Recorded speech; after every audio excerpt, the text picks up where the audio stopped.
Lesson essential question is, what are two ways you can use addition to find the total number of objects in an array? So today we're going to be looking at arrays, and this might be a new word for you. I'm going to be telling you about them in just a second. And we'll be using addition to find the total. So we'll be finding the total number of objects using addition in an array. This is an array. Arrays show equal numbers of rows and columns.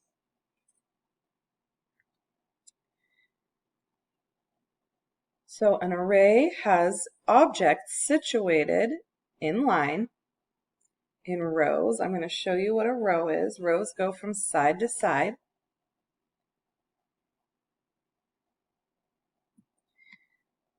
Now each row is equal. 1, 2, 3, 4, 5. 1, 2, 3, 4, 5. 1, 2, 3, 4, 5. They're always equal. A column goes up and down like this. So this is a column. And the columns are also equal in an array. So 1, 2, 3, 1, 2, 3, 1, 2, 3, 1, 2, 3, and 1, 2, 3. So if I were to take away one of these, I would no longer have an array because my rows and columns would not be equal.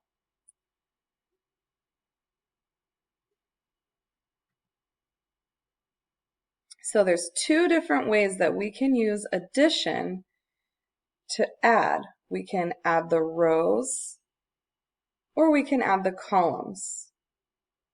So looking at the rows, I've got 3, 3, and 3. So I can add my rows together. 3 plus 3 plus 3.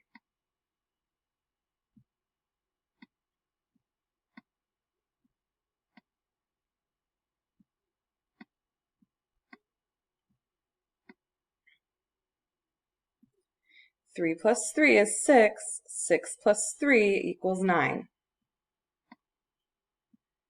So finding out how many numbers in this array by adding rows, we got 9.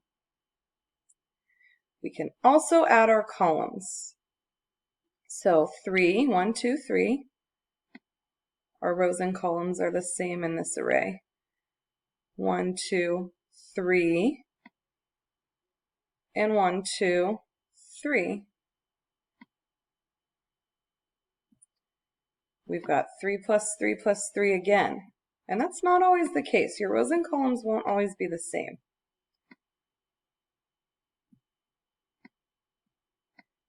So again, 3 plus 3 is 6, plus 3 more equals 9. So there's two different ways that we can find the total number in an array. We can add our rows,